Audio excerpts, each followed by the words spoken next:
우리 함께 이 말씀을 보도록 하겠습니다. 요한일서 3장입니다.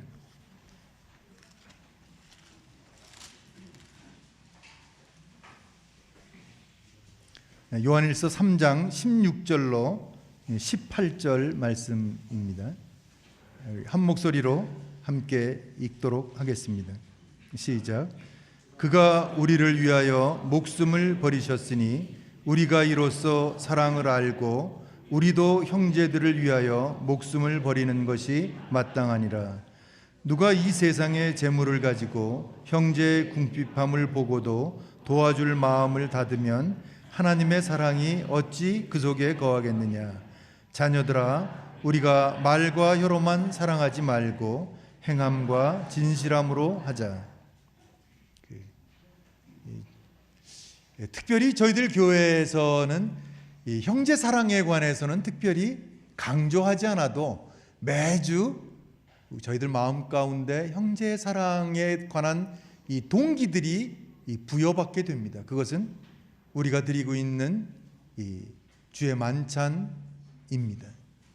주의 만찬을 우리가 볼 때마다, 주의 만찬을 통해서 예배를 드릴 때마다 우리는 날 사랑하신 주님에 관해서 생각하게 됩니다. 우리가 말씀을 읽은 것처럼 그가 우리를 위하여 목숨을 버리셨다. 우리가 이로써 사랑을 안다. 우리가 아는 사랑, 우리가 알지 못했던 이와 같은 사랑을 어떤 날 깨닫게 되고 그 사랑 안에 들어오게 됐는데, 그 사랑은 우리가 누누이 설명하지 않아도 매주 우리는 저희들 교회에서 저희들 앞에 진설된 떡과 잔을 통해서 내가 받은 사랑이 어떤 사랑인가, 내가 어떤 사랑을 잊고 있는가, 그 사랑이 어떤가 하는 것들을 정도의 차이는 있겠지만 내가 느끼는 것처럼 다른 형제나 자매가 똑같이 느끼지는 그렇지는 않겠지만 각자가 느끼는 그 목대로 느끼게 될 것입니다. 한 주간 동안 우리가 다 생활하는 모습이 달랐기 때문에 주일 아침에 떡과 잔을 통해서 이 주님의 사랑을, 하나님의 사랑을 느끼는 강도가 다를 것입니다. 누가 더 사랑을 많이 느낄까요?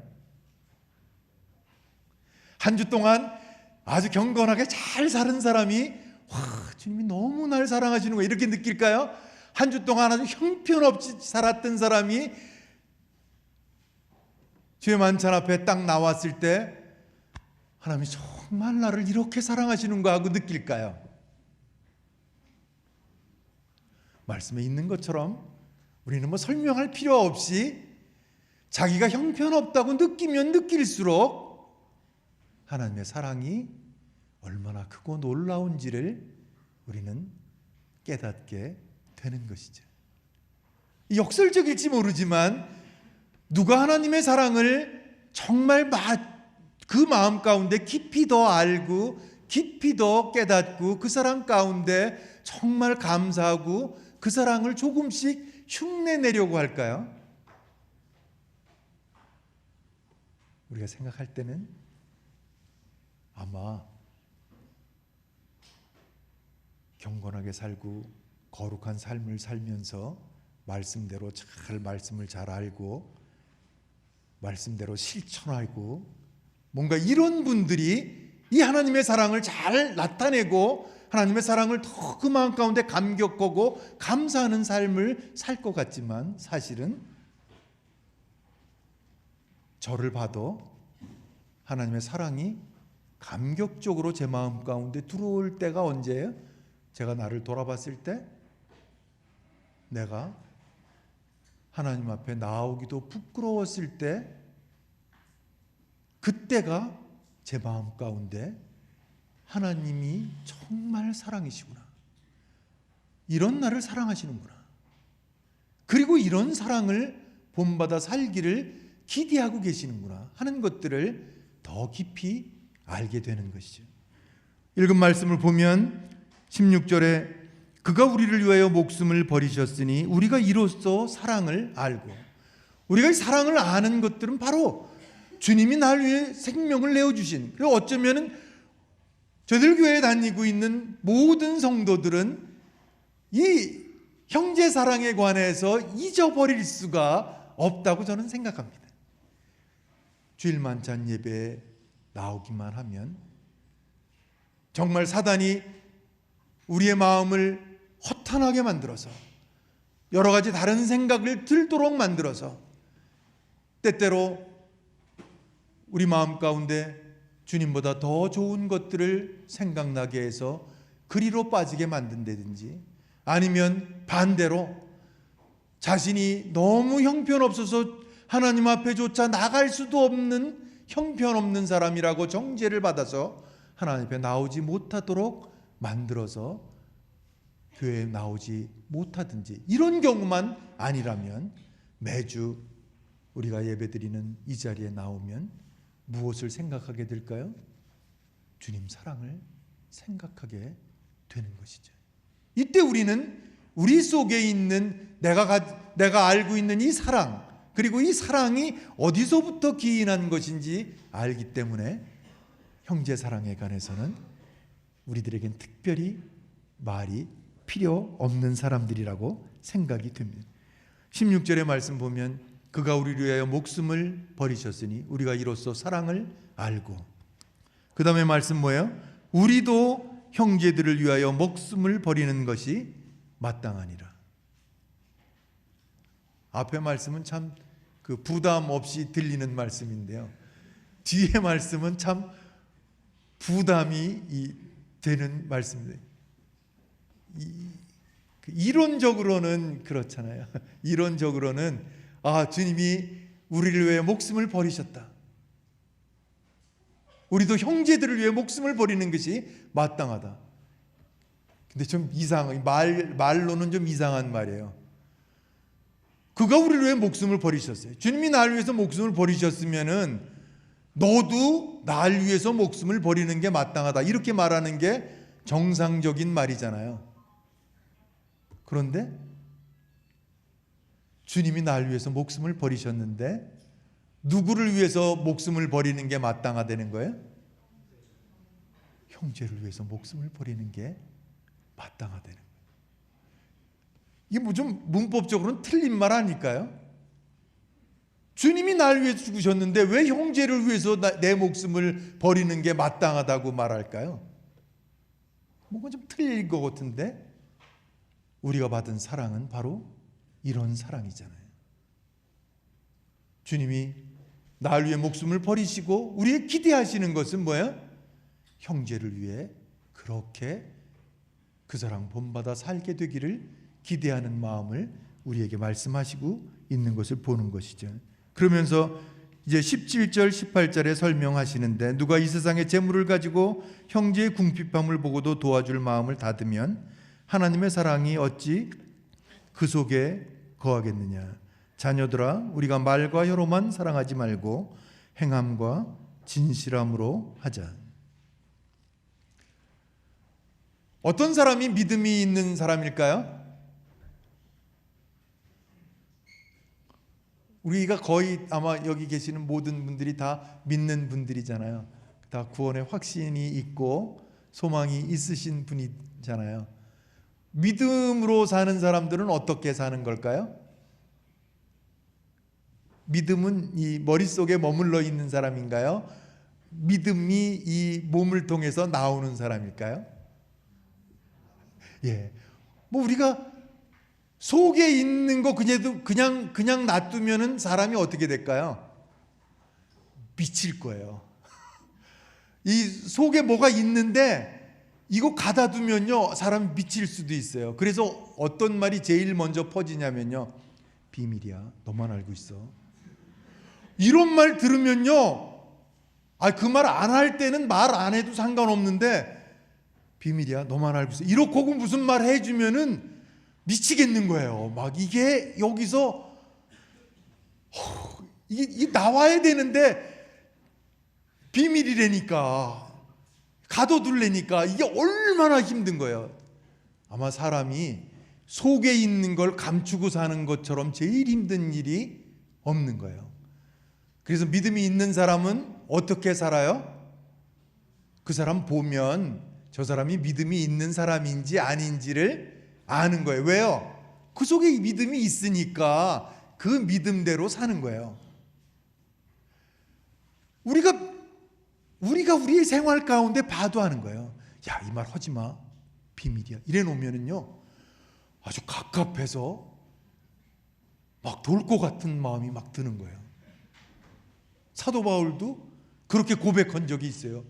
이 속에 갑갑한 게 있는 거예요. 이 자기 속에 있는 게 바깥으로 나타나지지 않을 때 이 괴로움은요, 사실 이걸 억지로 참으라고 그러면은 못 참는 거예요. 그러니까 그 속에 있는 거 이렇게 다 드러내면서 살게 되어 있는 것 같아요. 그러니까 믿음을 가진 사람이 이렇게 살아서 우리가 이렇게 사는 사람이 아니라 믿음이 있으면 우리가 그렇게 살아가는 사람들이죠. 엉뚱한 교리를 가르치는 사람이 전에 엉뚱한 교리를 가르친 사람이 있었어요. 믿는 사람들이 변화가 되지 잘 않는다는 거예요. 요즘은. 옛날에는 믿으면은 사람이 확 변했는데 요즘은 믿는다 그래도 저 사람 믿는 사람인가 아닌가? 좀 이상하다. 이래가지고서는 새로운 교리를 말씀하셨는데 성령 세례를 받아야 된다. 이렇게 이야기를 하셨어요. 왜 성령 세례를 받아야 되냐 그랬더니 그렇게 생각하게 된 이 바탕의 본인의 이 생각은 요즘 믿는다고 고백하고 구원받았다고 고백하는 사람들이 변화가 없다. 왜 그럴까? 고민했는데 보니까 성령 세례를 받아야 된다는 거예요. 그래갖고 그게 문제가 생기니까 말을 조금 바꿨어요. 성령 충만을 받아야 된다. 헷갈리게 아주 묘하게 이렇게 끌고 나가. 그런데 그 말들의 잘못된 이단적인 교리를 가르치는 이와 같은 발단은 뭐였냐면 저 사람 믿는 사람일까? 믿음이 있나? 이것에 관한 데서부터 뭔가 그들을 도와주려고 생각하다가 그렇게 발전한 것 같아서 마음이 좀 씁쓸했어요. 그래서 저한테 질문했어요. 당신은 그렇지 않았냐고 물어봤어요. 난 예수님 믿을 때 내가 아무것도 모르고 내가 성경도 잘 모르고 잘 공부한 적도 없었고 그렇지만 내가 예수님 믿을 때 예수님이 날 위해서 죽으셨다. 그리고 우리가 침례 공부를 하면서 그래 이제 나는 죽었다. 내가 세상과 세상에 있는 것들과 이 모든 나에 대해서 모든 것들이 다 죽었다. 이제 주님과 함께 사는 거다. 주님 때문에 사는 거다. 그냥 단순히 그런 마음을 가졌는데 그리고 구원받은 이후로 주님 생각하면 교리적으로 성경 말씀이 어쩌고 이거 잘 몰라도 한 가지 확실한 건 그분이 생명도 아끼지 않고 나를 위해 죽으신 분이시다. 날 살리기 위해서. 내가 어떻게 살아야 될까? 내 목숨 걸고 그분 사랑하며 사는 거다. 어떻게 그분 사랑하면서 살 수 있을까? 그건 내 눈에 보이는 형제들을 사랑하는 일이라고 주님 말씀하신 것처럼 그렇게 하는 일이다. 그런 마음이 그냥 있는 거예요. 이건 저만 있는 거겠어요? 형제 자매님들이 누가 잘 가르치지 않아도 그 마음이 그대로 있는 것이죠. 그것이 성경이 바라고 하는 거죠. 거기다 어떤 다른 것들로 그것을 더 잘하게 하기 위해서 다른 교리들을 말하면 이단이 되고 말겠죠. 말씀하고 있는 것처럼 우리가 이 사랑은 실제로 자동적으로 우리들 속에 믿음이 있을 때 그 믿음대로 사는 것처럼 그 믿음이 있는 사람들은 주님 사랑 입은 사람들은 그 사랑 가운데 그대로 행하게 돼 있는 것을 생각하는 거죠. 우리 야고보서 2장 말씀 보면 야고보서 2장에 믿음이 있는 사람이 2장 14절로 그 17절입니다. 내 형제들아, 만일 사람이 믿음이 있노라 하고 행함이 없으면 무슨 유익이 있으리요? 그 믿음이 능히 자기를 구원하겠느냐? 만일 형제나 자매가 헐벗고 일용할 양식이 없는데 너희 중에 누구든지 그에게 이르되 평안히 가라, 덥게 하라, 배부르게 하라 하며 그 몸에 쓸 것을 주지 아니하면 무슨 유익이 있으리요? 이와 같이 행함이 없는 믿음은 그 자체가 죽은 것이라. 믿음은 그와 같다는 거예요. 믿음은 우리 머릿속에 갇혀져 있는 것이 아니라, 믿음은 우리 속에 믿음이 들어오면 우리는 행동하게 되어 있는 거죠. 초대교회 모습을 보면 우리가 잘 알 수 있잖아요. 초대교회 그 성도들이 모였어요. 그들이 그들의 것을 가져다가 사도들의 발 앞에 놓았어요. 사도들이 그들 가운데 또 다른 어려운 사람들을 향해서 그것들을 나누며 그들이 그 삶들을 공유했어요.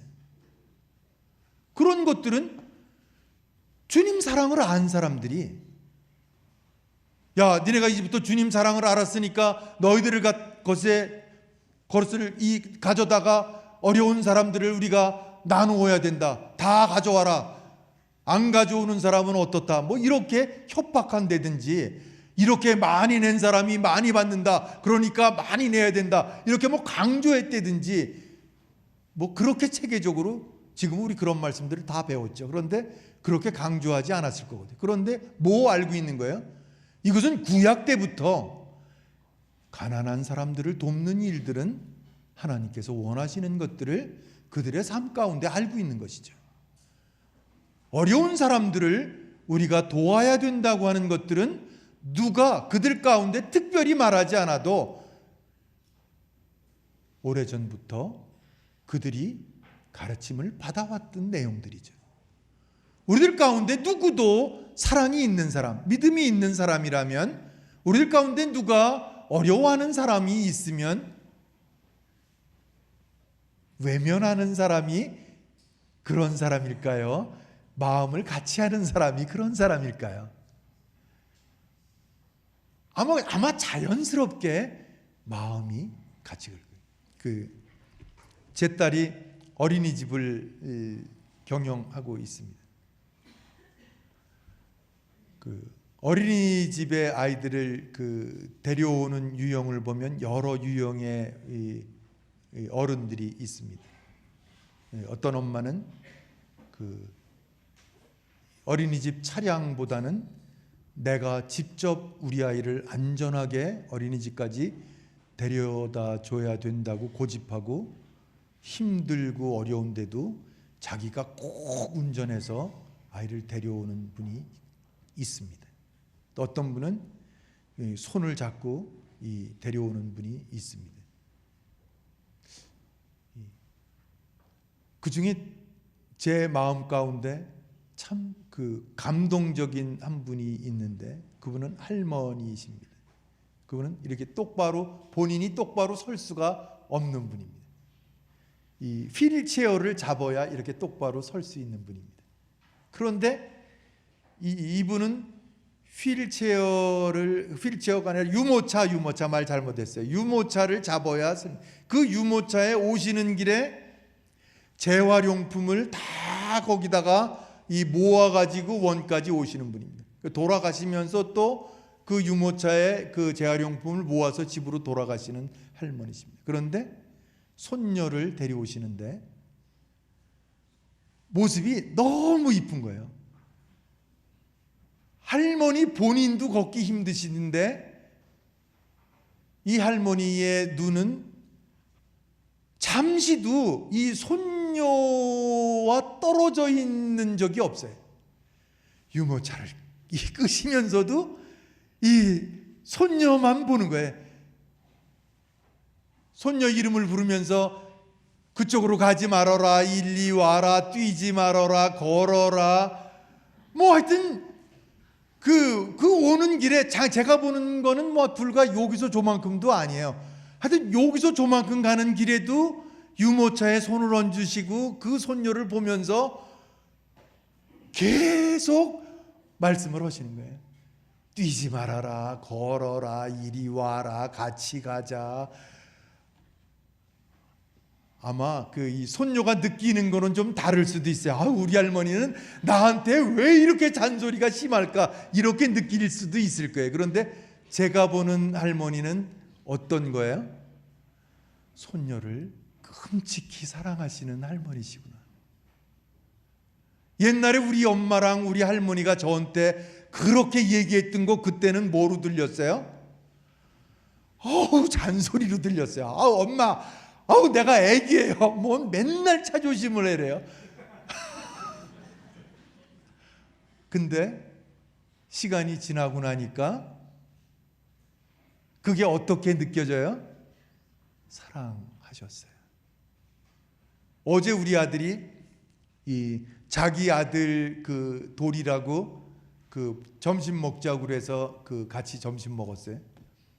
근데 이제 하면서 우리 아들에게 야 이제 엄마도 한마디 했으니까 가족들 밥 먹는 자리에서 너도 네 아내나 네 아들 여태까지 키워줬으니까 너 좀 한마디 해라 그랬더니 우리 아들 한마디 하는데 얘가 직장 생활하니까 아들을 봐야 언제 보겠어요. 쉬는 날 몇 시간 보는 거밖에 없어. 쉬는 날 아빠가 몇 시간 아들 보고 나면은 지쳐서 자기가 애를 아주 그냥 온종일 다 본 것처럼 그렇게 표현을 한다고요. 보통 남자들은. 근데 저도 걔를 아는데 한마디 허랬더니 어떤 줄 알아요? 우리 아들이 이렇게 벌써 첫돌이 하더니 지나간 1년을 생각하면서 울컥했나 봐요. 내가 앉아서 속으로 나쁜 표현으로 말하면 놀고 있다. 이렇게 제가 생각했어요. 얼마나 가소로워요. 자기가 애를 그렇게 이뻐하고 봐준 것도 없는데 한마디 허랬다고 뭐 아주 1년 동안 자기가 키운 것처럼 울컥해가지고. 근데 그 속에는 뭐가 있었던가요? 자기가 직장생활 나가서 애를 못 봐도 애기 사랑하는 마음이 있는 거예요. 그래서 애기용품점 지나가다가 뭐 좋은 게 있으면 뭐 생각나요? 갖다 사주고 싶은 거야. 어떻게 더 좋은 걸 갖다 줄까? 어떻게 더 좋을까? 이런 거 생각하잖아요. 그래서 이게 누가 가르쳐 주지 않아도 이런 것들은 다 아는 일들이다. 이렇게 생각이 되잖아요. 저희 어린이집에 제 딸이 하는 어린이집에 또 한 분이 있으신데 이 소아마비셔요, 할머니가. 근데 이 아이가 5살 난 아이인데 꼭 업어달라는 거야. 걸어서 오지를 않는 거예요. 근데 그 할머니 그 아이를 업고 이렇게 절뚝거리시면서 어린이집으로 아기를 데려오시는 거예요. 그 할머니가 어디서 그런 힘이 날까요? 이 손녀가 사랑스러우니까 자기는 좀 아파도 돼. 얘 한번 업고선 쩔뚝거리고 어린이집 데려다주고 오면은 아마 한두 시간 끙끙거리시고 아프셔야 될 거예요. 그런데 뭐가 그렇게 만들어요? 사랑하기 때문에 그러는 거예요.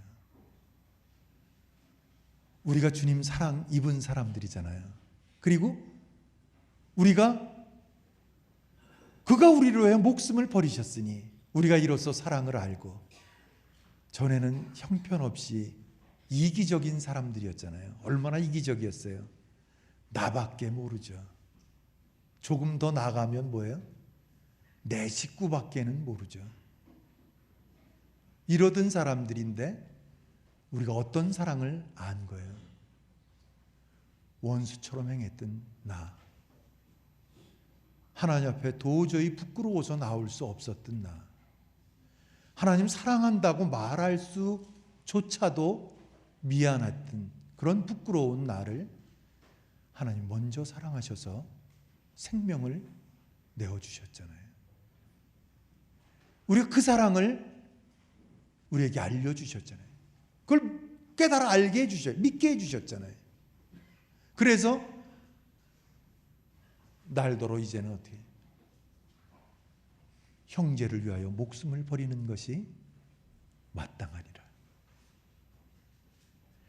전 그런데 참 사랑 없이도 별짓을 다 할 수 있어요. 짓이라고 그러면 안 되겠네요. 별일을 다 할 수 있어요. 우리가 알고 있는 사랑의 장이라고 하는 고린도전서 13장을 잠깐 보시겠습니다.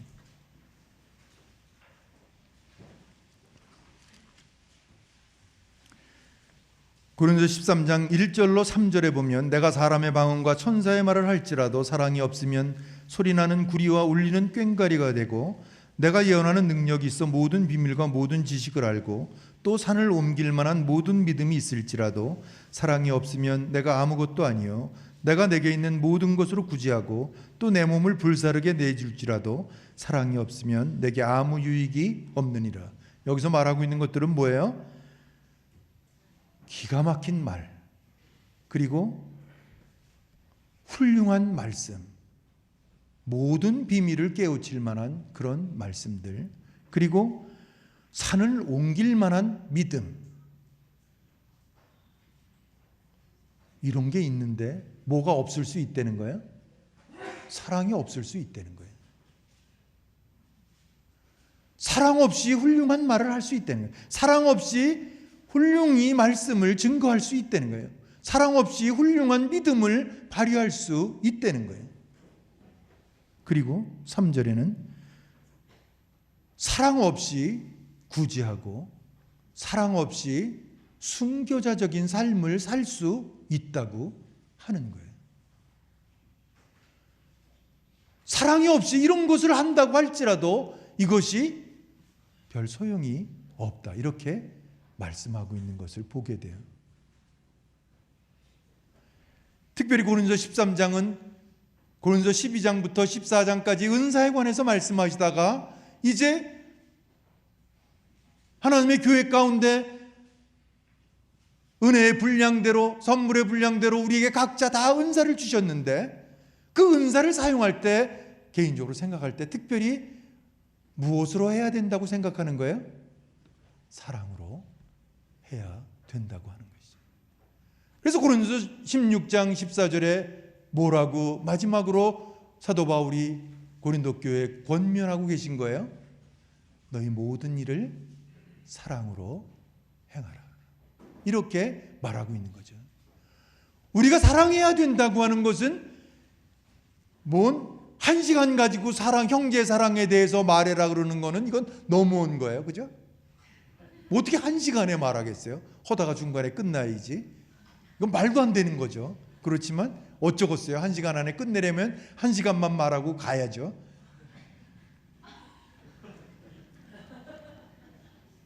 요한복음 13장 이후로 주님이 말씀하신 말씀은 어떤 말씀이라고 우리가 알고 있어요? 유언과 같은 말씀이잖아요.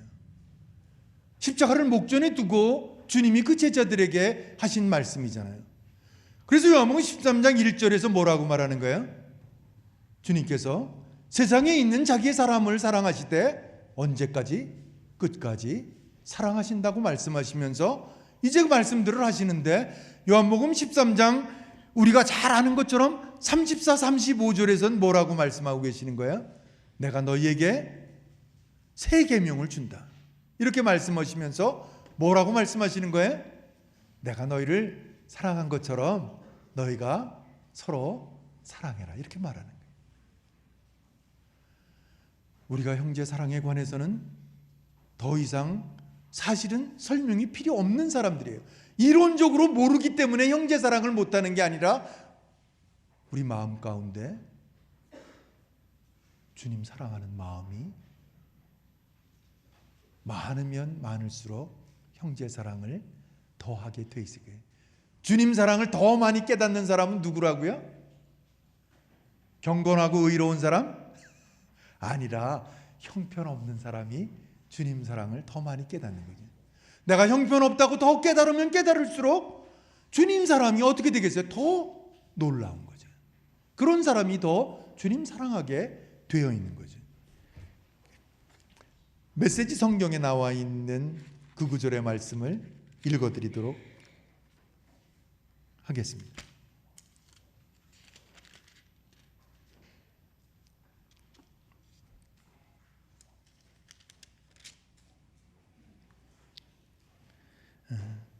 그리스도께서 우리를 위해 자기 목숨을 희생하신 것을 보고 우리는 사랑을 이해하고 경험하게 되었습니다.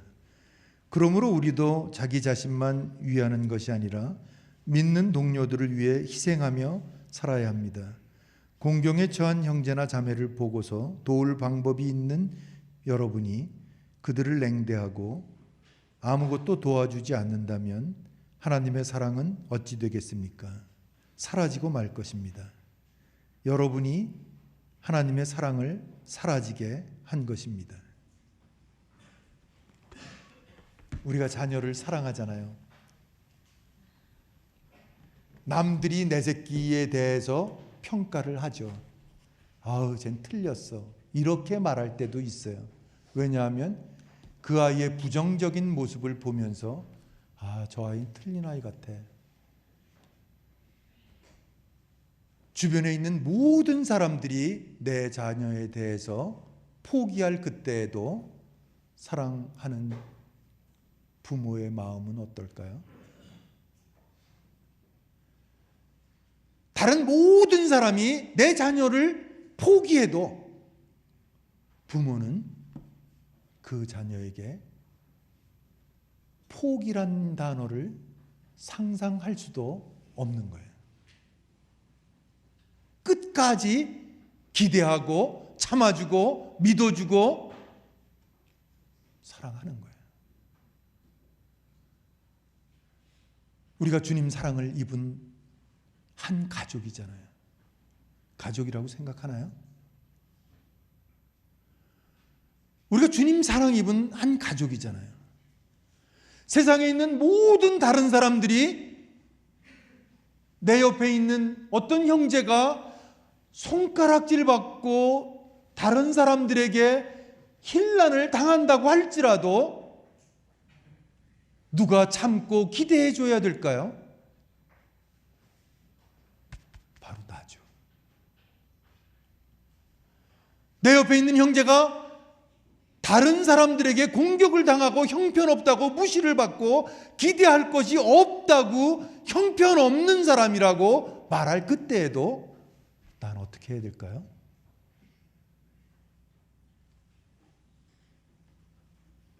무슨 소리야? 하나님이 저를 위해 죽으신 내 형제야. 내가 저를 기대하지 않으면, 내가 저를 참아주지 않으면 우리 마음 가운데 이와 같은 마음들이, 주님의 마음이 동일하게 있게 되기를 소원하는 마음이 있습니다. 기도하고 마치겠습니다. 아버지 하나님, 감사를 드리옵나이다. 아들을 내어주신 하나님의 사랑을 생각할 때 저희가 도저히 흉내낼 만한 사람도 아닌 것을 고백하게 되옵나이다. 우리 주님, 원수가 행했던 저희를 향해 저희들이 찾지도 않았을 때 그 십자가에서 저희들의 모든 죄를 지시고 피 흘려 죽으신 그 희생에, 그 사랑에 저희들 생각할 때 그 사랑 입을 만한 가치가 없는 자들인데 그렇게 저희를 사랑하신 것 기억하며 감사를 드리옵나이다. 사랑을 알게 해주셔서 감사를 드립니다. 이제 저희 삶에 조금씩 사랑을 흉내낼 수 있게 해주셔서 감사를 드립니다. 사랑 입은 형제 자매님들과 주님 만날 때까지 서로 주님 닮으며 서로 참아주고 서로 바라보며 믿어주고 서로 정말 서로를 생각해 줄 수 있는 이런 마음들을 저희들이 피차 가질 수 있도록 주께서 날마다 인도해 주시기를 원하옵나이다. 오늘 실패했어도 내일 성공할 수 있고 또 오늘 성공했어도 내일 실패할 수 있는 게 저희들 삶인데 저희들 형제들이 서로를 향해 참아주고 믿어주고 바라볼 수 있도록 인도해 주시기를 원하옵나이다. 우리 주 예수님의 이름으로 감사하며 기도합나이다. 아멘.